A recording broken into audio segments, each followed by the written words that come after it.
Hey everybody, Alex Kozora, SteelersDepot.com, back to do another video analysis and breakdown of the Pittsburgh Steelers 30-9 loss to the Jacksonville Jaguars. And I'm as frustrated and upset by this loss as I'm sure you are, and to have this happen twice in a couple weeks. The Chicago game as well is just super frustrating. We could really dive deep into what went wrong, but I think just on a surface level, when you look at some of the big stats of the game, turnover battle, Steelers were -4. Ben Roethlisberger throws a career high, 5 interceptions, 2 pick sixes. I mean, just that stat alone basically tells you, if you didn't watch the game at all, that the Steelers are going to lose this game and lose it pretty badly. And of course, that's what happened. Red zone play was horrific. 0-3 in the red zone. You had a chance to get up on Jacksonville early, which, takes them out of their element, out of their game of being a ball-controlling, physical, rushing attack and put the onus on Blake Bortles and company, and Steelers failed to do that. Penalties, not as bad, but I think they still had more penalties in Jacksonville. So, you look at some of those basic stats like that, and of course the turnover battle is the ultimate number. Steelers were horrific in it. So obviously Roethlisberger had, I think, maybe the worst game of his career, because at least in the past you could point to, it's a road Ben and a road game, and why I think that's kind of a flimsy excuse. I mean, it was there, and there's a good history behind it. You're never shocked by it. Or you could point to games like the 49ers game several years ago where Ben's been hurt, or first game coming back from an injury, and he's not fully healthy. But really, neither of those things, neither of those excuses work today. Obviously, a home loss, Ben healthy, no issues there. It was just flat out terrible. Now, you could nitpick some of the interceptions, the one to Juju. I mean, Juju fell down. I don't know if I don't really put that on Ben. The one pick six, the pass did get tipped, but you're seeing Ben again stare down AB. I think it's just a lack of confidence in the other guys that he has, in Martavis Bryant, in Juju, where he's just trying to feed the ball to Antonio Brown as much as humanly possible. And I get that, because AB's just this other dude that does things that no one else can do, and you just never, you expect and you don't expect, because he's going to play well, but some of the plays he makes are just ridiculous. But there's just sometimes too much a level of trust in that. And some of the throws were just poorly thrown by Ben. The one to AB was just flat out high. I mean, it looked like it was in triple coverage. It really wasn't. I mean, it was a good decision to make, but just a off-target throw, and it gets picked predictably. That Jaguars secondary is really good. And the Jacksonville matched up really well against the Steelers, where they play a lot of man coverage. They have a really strong secondary, corners that can, lock guys down and force tough throws. And Roethlisberger, throughout his entire career, has been a guy that's done best against zone coverage. When you play tight, cover one defense, Ben struggles. And that's been especially true this season.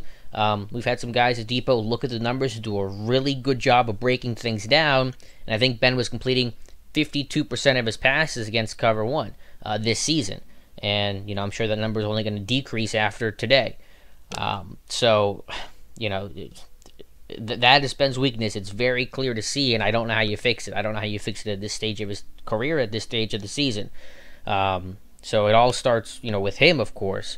But I think that he's lacking the confidence in the other guys as well. Another good example, the 3rd and goal around the 5, where they tried to throw it to AB in the left corner of the end zone. It fell incomplete. I mean, it's just not there at all, and Ben's forcing that throw. Thought it was a bad call, a bad, progression, where they have AB on this little out and up that really doesn't work. You don't have the room, horizontally to be able to get separation against a really good corner. And so I thought the play call was bad, and the execution was worse, because Ben didn't get off the read, just forced to throw anyway.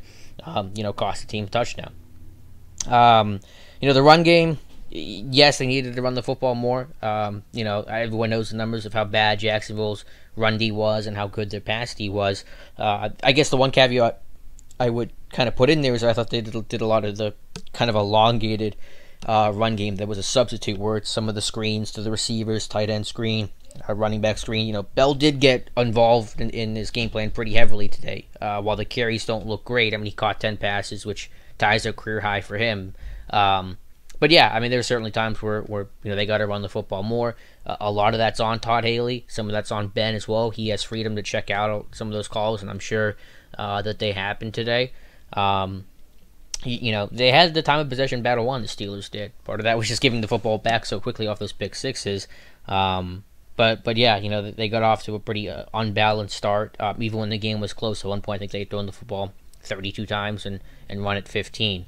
The line, Chris Hubbard, still had issues at right tackle. Villanueva got beat up by, I think, a swim move to the inside for a sack. We'll see if that's totally on him or if that's on someone else. So the offense again continues to underwhelm, and eventually once you give up the lead and Jacksonville's in control in the fourth quarter, they go to work. Their game plan and their identity is to run the football, physicality and wear you guys down, and that's what happened to the Steelers' run defense, which was strong through the first three quarters, and then the fourth quarter came around and they got gashed. A lot of issues with technique, a lot of issues with tackling, and obviously when you're tired and kind of beaten down, those are things that are going to go. It's just your technique and your ability to tackle, and which goes into technique and finish some of those plays. And ends with Leonard Fournette having a 90-yard touchdown, which was the longest given up by Steelers opposing running back since O.J. Simpson in 1972. So it's just really whatever could go wrong went wrong offensively, and it put a lot of stress and strain on the defense. And by the fourth quarter, that group finally collapsed. Defensively, they weren't awful. At least the first three quarters. They'd given up 10 points as a defense through the first three quarters. This defense is held strong. They did a really good job to contain Fournette in the run game. Obviously Jacksonville did very little through the air today, which is kind of expected. Just the offense could not give them the opportunity to get a lead, force Jacksonville to throw the football, and let the Steelers pass rush go to work.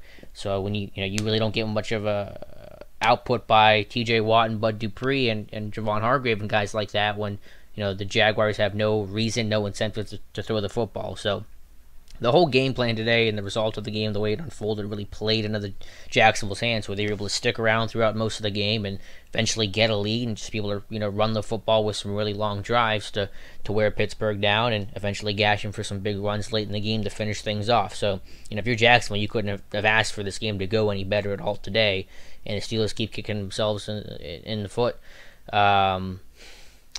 It's bad. I'm obviously getting a little rambly, I think, at this point, so I'll probably wrap this video up shortly because I'm just trying to get my head around how you lose to Chicago, you lose to Jacksonville, and then beyond that, how the fact that you're still in the AFC North race, that's how bad the AFC North is this year. So if there's any sort of saving grace from this loss, from this first 5 weeks of the season, it's the AFC North is hot garbage, and you're going to be able to still control your own destiny and still have a shot to get into the playoffs. And I'm not really focused on that stuff so far because there are a lot bigger short-term problems than talking about the playoffs. But you're still going to have that opportunity, I think. So obviously Ben, you keep waiting for that turnaround game. It hasn't happened yet, and it's fair to question if it's going to happen at all, or if this is going to be a weekly thing with Ben where he just doesn't really have it anymore. I don't know. I think physically he still looks good. I mean, he's still making good throws down the field. They had hooked up with AB for a big 49-yard catch, first play of the game. So it's not that I see the physical traits going away. It's just some of the mental stuff. It's a really weird situation. It's really hard to explain. We'll have to go through some of the All-22 and kind of grin and bear it and see if we can learn any more.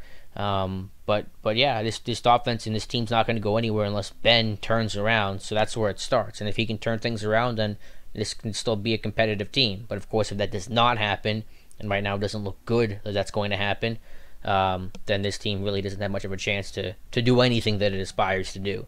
So I'll wrap it up here. I know I've rambled a lot, just trying to get my thoughts around this game. But again, the big numbers, the turnover, margin, the red zone play. If you lose both of those, you're probably going to lose the game 90% of the time. And when you lose it significantly, the way the Steelers did, -4 in the turnover battle, 0-3 in the red zone, you're probably losing 95% of the games. It's very, very tough to win whenever you kill yourselves in that fashion.